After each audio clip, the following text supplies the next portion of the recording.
बाबा वैद रोगियां दा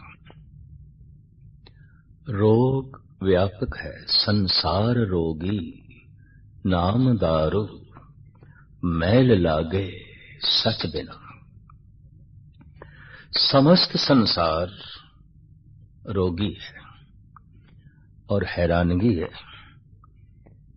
रोग नूं निवृत्त करन दे साधन आदि काल तो मनुखता लभदी रही है। बहुत कुछ लभे है, बहुत कुछ लभे है। आयुर्वेद आचार्य अगे आए, तरह तरह दियां जड़ियां बूटियां लैके। फिर असी देखदे हां होम्योपैथी अगे आई, नेचरपैथी अगे आई, एलोपैथी दा बोलबाला होया। पर इस सब कुछ दे होंदे होया रोगां दा भी बोलबाला है। इतनी जोर नाल ये औषधियां नहीं बोल रही जितनी जोर दे नाल रोगां दी पीड़ा प्रगट हो रही है, रोगां दा रुदन प्रगट हो रहा है। मेडिकल स्टोर दवाइयां नाल भरे पे ने, मनुख दी काया रोगां नाल भरी पई है, रोगां नाल भरी पई है। ऐसा नहीं है कि रोग मनुख नूं चंबड़े ने। मनुख ही एक रोग है, मनुख ही एक समस्या है। अगर मनुख एक रोग है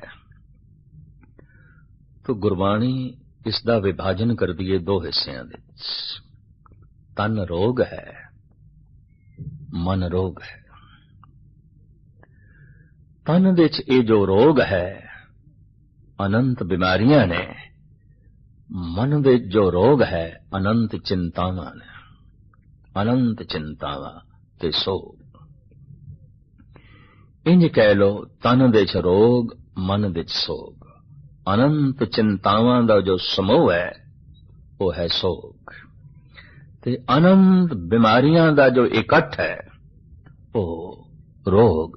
ये चलदा फिरदा मनुख इंज अंदाजा ला लो रोग चल रहा है, सोग चल रहा है। दो मनुख किधरे मिलन रोगां दा मिलाप होया है, सोगां दा मिलाप होया। और गुफ्तगू दे च रोग ही प्रगट होणगे, अपनी अपनी समस्यावां ही प्रगट होणगियां। एक दूजे ने अपना सोग दसना है, एक दूसरे ने अपना रोग दसना है। तो ये तो एक सच्चाई हो गई, रोग ही रोग नाल मिले है, सोग ही सोग नाल मिले है। देखण नूं ते इंज दिखाई देगा मित्र मित्र नाल मिले है, पर गुरबाणी दी रोशनी च देखो नहीं, रोग दा ही रोग नाल मिलन होया है। देखण नूं ते इंज पति दा मिलन होया है, पर कौन दसे एक चिंता दूसरी चिंता नाल जा मिली है। एक रोग दूसरे रोग दे बगल घेर होया है। कहंदे ने हस्पताल दे अंदर दाखिल मरीजां दी मरीजां नाल दोस्ती हो जाती है, रोगियां दी रोगियां नाल दोस्ती हो जाती है। जेल दे अंदर कैदियां नाल दोस्ती हो जाती है। सुतंत्र बंदियां नाल दोस्ती कर सकन ऐसा माहौल ही उपलब्ध नहीं है, ऐसा माहौल ही उन्हां दे सामने नहीं है।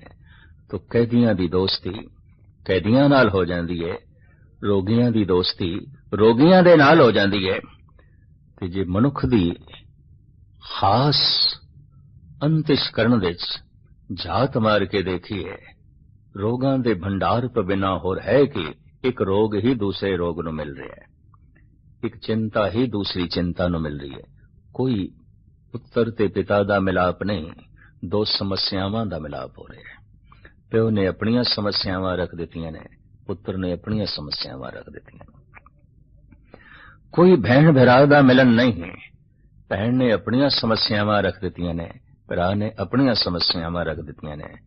अगर गहराई च देखो कोई पति ते पत्नी दा मिलन नहीं, एक दूजे दे रोगां दा मिलन हो रहा है, एक दूजे दियां समस्यावां दा मिलन हो रहा है। और कितनी ये बदकिस्मत दुनिया है कि दो रोगां दे मिलाप दे ते खुशी जाहिर कीती जाए, दो चिंतावां दे मिलाप नूं मिलनी आखिया जाए, दो मुसीबतां दे दो कल कलेश दे मिलाप नूं खुशी दा अखाड़ा बनाया जाए। ਤੇ ਜਿੱਥੇ ਰੋਗ ਹੀ ਖੁਸ਼ੀ ਦਾ ਅਖਾੜਾ ਬਣ ਜਾਏ ਉੱਥੇ ਤੇ ਤੰਦਰੁਸਤ ਹੋਣ ਦੀ ਸੰਭਾਵਨਾ ਹੀ ਨਹੀਂ ਰਹਿ ਜਾਂਦੀ।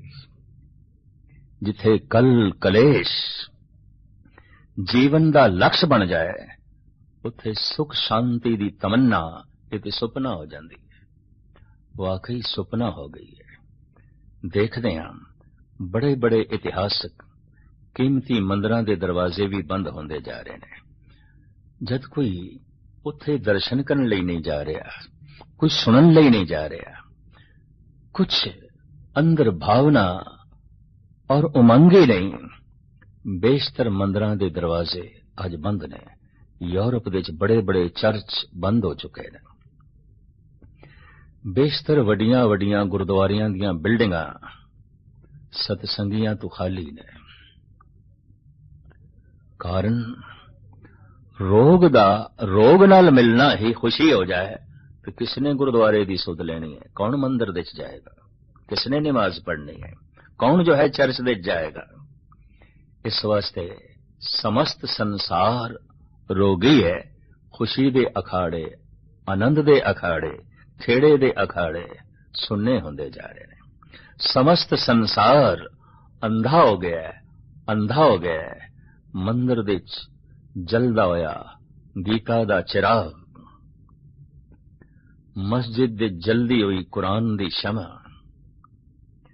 चर्च दे जलदे हुए बाइबल दे दीप, और इसे तरीके दे नाल गुरुद्वारियां दे धन गुरु ग्रंथ साहब जी महाराज दा महाचानन गुरुआं दी बाणी दे रूप विच, भट्टां दी बाणी दे रूप विच, भगतां दी बाणी दे रूप विच अनंत फैलिया होया है प्रकाश अंधियां दी दुनिया च बेमैनी हो गई है। एक आलम ते इंज कहंदा है, बुझ चुके चिराग दहरो हरम, दिल जलाओ कि रोशनी कम है। दरअसल दहरो हरम दे चिराग बुझे नहीं, पर अंधियां दे सामने ते बुझे हुए ने। तो अंधे ने तो कह देना है किथे दीवा, किथे दीवा, बुझे होया है, बुझे होया है। जलदे हुए दीवे भी बुझे हुए ने अगर अखां दे दीवे बंद ने, अखर अखां दे चिराग बंद ने। और ये शायर जो कह रहे हैं रमज दिच कह रहे हैं, बुझ चुके चिराग दहरो हरम, दिल जलाओ के रोशनी कम है। इन्हों गुरु नानक देव जी महाराज बड़े शायराना अंदाज विच, बड़े आलमाना अंदाज विच और बड़े बुजुर्गवाना अंदाज विच मनुख दी इस कमजोरी नूं उजागर करके मनुखता दे सामने रखते ने। साहिब कहंदे ने, ए तेल दीवा क्यों जले, मनुख है ते तू दीपक, पर करिए की बुझे होया, बुझे होया। ना ते दीपक है लेकिन बुझे होया है। तो सिर्फ नाम ही दीपक रह गया है ते अंधेरा, है ते अंधेरा, अंधकार है। बुझे हुए दीवे दे थल्ले ही अंधेरा नहीं आउंदा, चारों पासे ही अंधेरा आउंदा, हर पासे ही अंधेरा आउंदा। बुझिया होया चिराग है मनुख, ये तेल दीवा क्यों जले। श्री राग महला पहला। इस शब्द विच मेरे पातशाह ने दो रहाव वर्णन किए ने। ये तेल दीवा क्यों जले, रहाव तो मुराद है ठहराव, विश्राम। रहाव दी पंक्ति गुरबाणी विच शब्द दा सिरलेख होंदी है, अनवान होंदी है। इस शब्द दा अनवान है ए तेल दीवा क्यों जले, पर ये ऐसा शब्द है जिहदे दो अनवान है। गुरु ग्रंथ साहब जी महाराज विच गालबन 2 दर्जन शब्दां तो ज्यादा ही ने जिन्हां विच दो दो अनवान ने, दो दो रहाव ने। इस शब्द विच भी 2 रहाव ने। पहला, ए तेल दीवा क्यों जले, है ते मनुख दीपक पर तेल तो बिना है, वट तो बिना है। ये दीवा वट तो बिना है, तेल तो बिना है, बुझे होया है। दूसरा रहाव, ए तेल दीवा त्यों जले, कर चानन साहिब तो मिले। ए तेल है, ए वट है, और तू इस तरह चानन कर।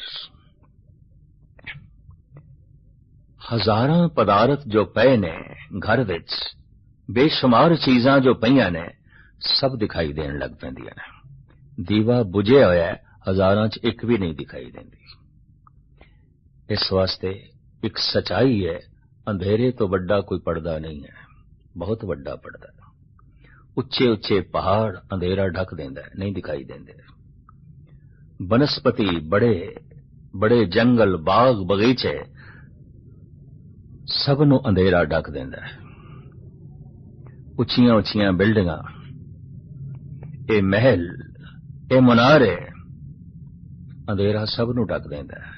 अंधेरे च शहर नहीं दिखाई देंदा, अंधेरे च जंगल नहीं दिखाई देंदे, अंधेरे च बाग बगीचे नहीं दिखाई देंदे, अंधेरे विच वो पहाड़ नहीं दिखाई देंदे जिन्हां दियां चोटियां आसमान नूं बोसा दे रही हैं, नहीं दिखाई देंदी। अंधेरे तो बड़ा कोई पर्दा नहीं है, कोई पर्दा नहीं है, और रोशनी तो वड्डी कोई बेपर्दगी नहीं है। प्रकाश सब कुछ नूं मुनज़्ज़र आमदे कर देंदा है। ए पहाड़ ने, ए शहर ने, ए बनस्पति है, ए बाग है, ए जंगल ने, ए मनुख ने। अंधेरा हो जाए और एक घर विच कोई 50-60 फर्द बैठे होन, हुण अंधेरे च नहीं दिखाई देगी भैण कौन है ते पत्नी कौन है, मां कौन है ते पिता कौन है। अंधेरा ऐसा है, दूजे नूं बर्दाश्त ही नहीं करदा। अंधेरे च अंधेरा ही दिखाई देंदा है और कुछ भी नहीं दिखाई देंदा। जद अंधेरा आउंदा है, अंधकार दूसरे दी होंद नूं बर्दाश्त ही नहीं करदा। अंधेरा कहंदा है बस मैं। अंधेरे दे सामने हजारां चीजां छुप के रह गईयां। सब तो भयंकर रोग है अंधकार, और अंधकार है अहंकार। अहंकार दे सामने ते निरंकार भी ओले हो जाता है, नहीं दिखाई देंदा, नहीं दिखाई देंदा। बड़ा प्रबल अंधकार। भारत ने बहुत प्राचीन काल तो महसूस किया है, मनुख दी जिंदगी विच इक्को ही त्योहार हो सकता है और नहीं, बाकी सब वक्ती ने। इक्को ही त्योहार महान है, केड़ा? दिवाली। दिवाली, चानना, रोशनी। और मनुख दी जिंदगी विच इक्को ही बदकिस्मती है कि अमावस, मसिया, अंधेरा। दिवाली मसिया दी रात नूं आउंदी है। पूर्णमासी दा चंद्रमा खिड़िया होया, दीवे जलाण दी लोड़ ही की है। दीवियां दी महानता अमावस दी रात जो है बनदी है। मनुख अमावस है। अमावस सज सकदी है, अमावस भी श्रृंगारमयी हो सकती है, अमावस भी दुल्हन बन सकती है, बशर्ते प्रकाश दा राजा आ जाए, प्रकाश दा दुल्हा आ जाए, तो ये अमावस भी श्रृंगारमयी हो सकती है, प्रकाशमयी हो सकती है, सजी हुई दुल्हन हो सकती है। बाहर ते मनुख ने ऐसा यतन किया है, अमावस नूं हजारां दीवे जला के रोशनी करन विच ये सफल हो गया। सब तो वड्डा त्योहार हो गया दिवाली। पर जीवन जो स्वयं मसिया दे च है, जमिया मसिया दे च, जीविया मसिया दे च, मरिया भी मसिया दे च। पता नहीं कितनियां दिवालियां भी मनुख व्यर्थ कर चुके हैं। कुछ नहीं प्रेरणा लई, कुछ भी नहीं प्रेरणा लई। धन गुरु नानक देव जी महाराज कहते ने, ऐ मनुख है ते तू दीवा, पर करिए कि बुझिया होया है। बुझिया होया है ते बुझिया होया क्यों है? इतने जलदे दीवे ने। कृष्ण दा दीपक, एक दीपक दा नां कृष्ण, एक दीपक दा नां राम, एक दीपक दा नां गुरु नानक, एक दीपक दा नां मुहम्मद साहब, एक दीपक दा नां ईसा, एक दीपक महात्मा बुद्ध, एक दीपक ने स्वामी महावीर, पता नहीं कितने दीपक। और ये ते आम कहावत है कि दीवे नाल दीवा जलाया जा सकता है।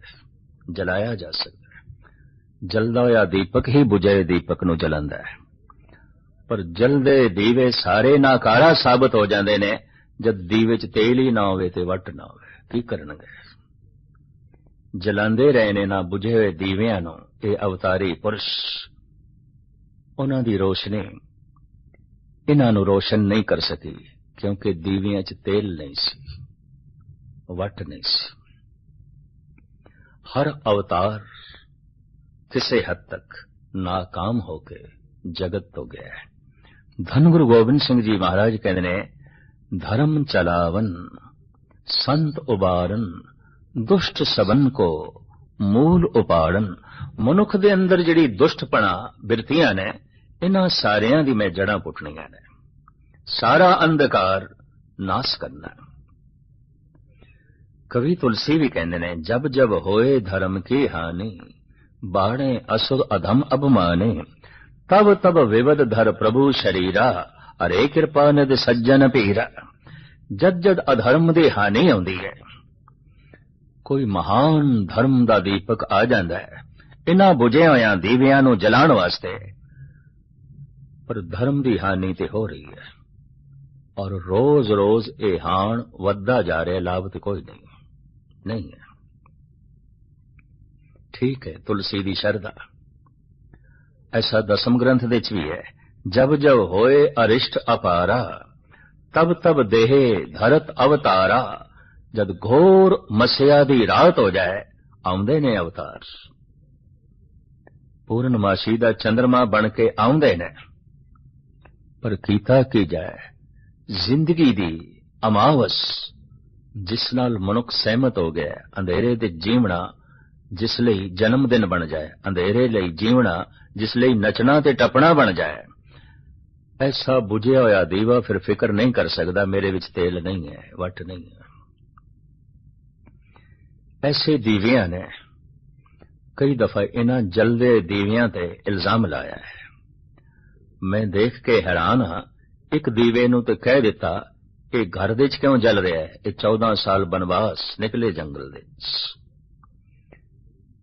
एक दीवा ते जेल दी तंग तारीक कोठड़ी दे च जलिया। श्री कृष्ण दा जन्म जेल दी तंग तारीक कोठड़ी दे च होया। एक जलदे चिराग नूं बाबर ने अपनी जेल दे च पा दिता। एक जलदे होए दीवे नूं, प्रकाशमई दीपक नूं वक्त दी हुकूमत ने तत्ती तवी ते बिठा दिता। एक जलदे हुए चिराग नूं चांदनी चौंक दे च फूका मार के बुझाण दी कोशिश की गई, बुझाओ बुझाओ, पर कौन दसे ए दीवे ओ ने, ए दीपक ओ ने जिस दे च तेल स्वयं परमात्मा बनिया है, जिस दे च वट स्वयं ईश्वर बने हुआ है। फानूस बन के जिसकी हिफाजत हवा करे, वो शमा कब बुझे जिसे रोशन खुदा करे। वो किस तरह बुझेगी, वो किवें बुझेगा। लेकिन इतना ते कहा जा सकता है, वो किवें जल सकेगा जिथे तेल नहीं है, वट नहीं है। जलदा होया दीपक ते नहीं बुझेगा, पर बुझे होया दीपक नहीं जल सकेगा अगर तेल नहीं है, वट नहीं है। तो तेल की हो सकता है, वो वट की है, बाती की है। तो धन गुरु नानक देव जी महाराज पावन पवित्र वाक दे इंज फरमान करते ने, पोथी पुराण कमाईए, भव वट्टी इत तन लाइए, सच बूझण आण जलाइए, ए तेल दीवा एवं जले, कर चानन साहिब तो मिले। जितने जगत दे धार्मिक ग्रंथ ने, गल मन ले ऐ मुसलमान, कुरान दी गल मन ले। घर विच कुरान है, पर मुसलमान कुरान तो बिना जी रहे। घर घर विच गीता दियां पोथियां हो सकदियां ने, गीता का पाठ हो सकता है, पर हिंदू गीता तो बिना जी रहा है। गुरबाणी होंदे होया सिख गुरबाणी तो बिना जी रहा है। इसका व्यवहार दसदा है, इसका आचार दसदा है। इसके व्यवहार देते गुरबाणी की मोहर नहीं है, इसके आचार देते गुरबाणी तस्दीक नहीं करती। इतना ईसाई जगत पर बाइबल तो बिना जी रहा है। इतना महान ये बोध जगत पर धम्मपद बिना जी रहा है। ये जैन महावीर दे समय सार तो बिना जी रहे हैं। इतने चिराग ये रोशनी तो बिना क्यों जी रहे हैं? वट नहीं है, तेल नहीं है। धर्म ग्रंथ जो कहते ने इन्हां नूं मनना एक एक अखर नूं खिड़े मथे मन लेना। मनेगा मनुख ताई जे कम से कम इतना ओ समझे कि मैथों ए अगे, मैथों ए अगे। अगर कृष्ण मेरे तो पिछे खड़े ने तो मैनू उन्हां दी कोई गल सुनन दी लोड़ नहीं, उन्हां तो ते मैं ही अगे खड़ा। जे गुरु नानक मैथों पिछे ही ने, मेरे अगे नहीं ने, तो मैं क्यों उन्हां दी गल मना, क्यों उन्हां दी गल मना?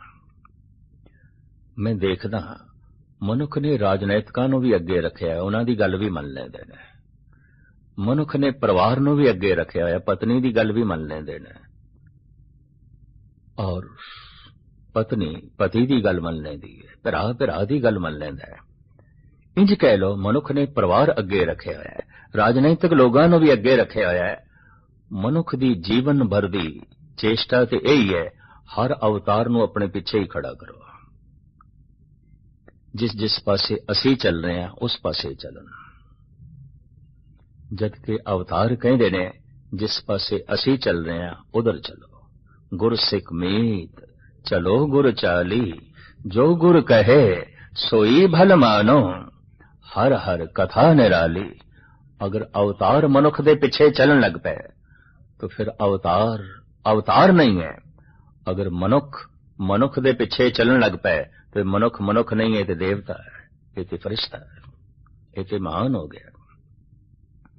लेकिन देखन दे चाया है, पत्नी पति दे पिछे चल सकता है, पति पत्नी दे पिछे चल सकती है, भरा दे पिछे चल सकता है, संसार राजनीतिक दे पिछे चल सकता है, मनुख अवतार दे पिछे नहीं चल सकता। जबकि अवतारां दी कोशिश है साड़ी आवाज दी सेध चले आओ पहुंच जाओगे घर तक। तो साहिब कहंदे ने धर्म ग्रंथां नूं मन लेना ते मन के उन्हां नूं हिरदे विच धारण करके उन्हां दा पाठ पठन रोजमर्रा करना, ये तेल पाना है दीवे विच। भव वट्टी इत तन लाइए, भावना दी वट प्यार दी बाती ला। जिसनूं रोज रोज याद करिए पाठ दे राही, बाणी दे राही, आखिर याद एक दिन ते प्यार बनेगी। याद ही प्यार बनती है। इस ते मैं उदाहरण देना हुना, जैसे खादा होया भोजन एक दिन खून बनता है, बार बार कीती हुई याद एक दिन प्यार बन जाती है। रोज रोज दा पाठ, रोज रोज दी ये धर्म ग्रंथां दी कमाई एक दिन प्यार बन जाती है। तो पाठ करना, धर्म ग्रंथां दी इस रचना नूं, इस बाणी नूं मनना ते जप करना, ये तेल पाना है। पढ़ना ते जपण विच थोड़ा जिहा अंतर है। मैं पढ़ना है इस वास्ते मैनू याद होवे, मैं पढ़ना है इस वास्ते कि मैनू इसके अर्थ बोध आ जान, मैं पढ़ना है इस वास्ते कि मैनू पता चल जाए किस अवतार किस भगत दा ये बोल है। पर मैं जपना है इस वास्ते जपना है कि मैं शब्द दा रूप हो जावां, इस बाणी दा रूप हो जावां। जपन लग्या बाणी दा, वाक दा कंठ होना बड़ा लाजमी है, क्योंकि उत्थे जपना उसनूं कहंदे ने कि जबान उचारण करे ते फिर मन सुने। पढ़ना उसनू कहंदे ने मैं सामने देख रहा, ध्यान बाहर है, पर जपना उसनू कहंदे ने हुण ध्यान अंतर्मुखी है, हुण सुनना आरंभ हो गया है। मैं पढ़ना इस वास्ते बाणी दी समझ पै जाए, मैं जपना है इस वास्ते कि मैं बाणी दा रूप हो जावां, प्रकाशमयी हो जावां। पोथी पुराण कमाईए, सच बूझण आण जलाइए, ए तेल दीवा साहिब ले मिले। जैसे तू भावना दी बाती पाएगा, प्यार दी पाती पाएगा और धर्म ग्रंथां दे पाठ पठन दा तेल पाएगा, यकीन जानो जिस भी अवतार दी क्षमा तेरे नाल छो गई तू रोशन हो जाएगा, प्रकाशमयी हो जाएगा। सारे रोग भज जाणगे, अंधेरा ही रोग है। अंधेरे दे नास होंदियां होया सारा स्वप्न उजागर हो जाएगा, सारी दौलत तेरे सामने आ जाएगी, पर अंधेरे दे होंदियां होया सारा स्वप्न ढक जाएगा। सारी दौलत ते पर्दा पै जाएगा, सारे सुखां ते पर्दा पै जाएगा, सारे आनंद ते पर्दा पै जाएगा, और अंधेरा रोग दी तरह, भयंकर भटकना दी तरह, ठोकरां दी तरह तेरे सामने आ जाएगा। धन गुरु नानक देव जी महाराज इसे चानने दी औषधि समस्त संसार विच वंडदे रहे और कहंदे रहे अंधेरा रोग है, अंधेरा रोग है, रोशनी औषधि है, ज्ञान औषधि है। इस वास्ते हर बशर दी रसना तो निकलिया बाबा वैद रोगियां दा, बाबा वैद रोगियां दा। साहिब कहंदे दर्द होवे दुख रहे शरीर, ऐसा दारू लगे ना वीर। संसार दे इतनियां औषधियां मौजूद ने, पर दुख मौजूद ने, रोग मौजूद ने। कारण औषधि एक रोग नू दबांदी है, दूसरे नू पैदा करदी है, दूसरे नू दबांदी है, तीसरे नू पैदा करदी है। इस सच्चाई नू हुण डॉक्टर वैद कबूल करन लग पए ने। ठीक है, जिस रोग दी पीड़ा हो रही है उस रोग नू दबा दिता, और जितनी मिकदार दे च पीड़ा एक रोग दबदा है, इतनी मिकदार दे च दूसरा रोग पैदा होंदा है, ओदी पैदाइश होंदी है। तो सारा जीवन रोग विच व्यतीत हो जाता है। धन गुरु नानक देव जी महाराज कहंदे ने एक ऐसा दारू भी है, ऐसा दारू लोड़ लो जित वन्ने रोगां घाण। ये रोगां दा सारा घाण ही खत्म हो जाता है। जन्म जीवन ते मरण ते नहीं मिट जाते ने। यही रोगां दा खाण है, यही रोगां दा इकट्ठ है, और ये सारे दे सारे नाश हो सकते ने आत्म प्रकाश नाल, आत्म चिंतन दे नाल। सारा अंधकार दा रोग खत्म हो सकता है और जिंदगी एक महान दिवाली बन सकती है, प्रकाशमयी हो सकती है।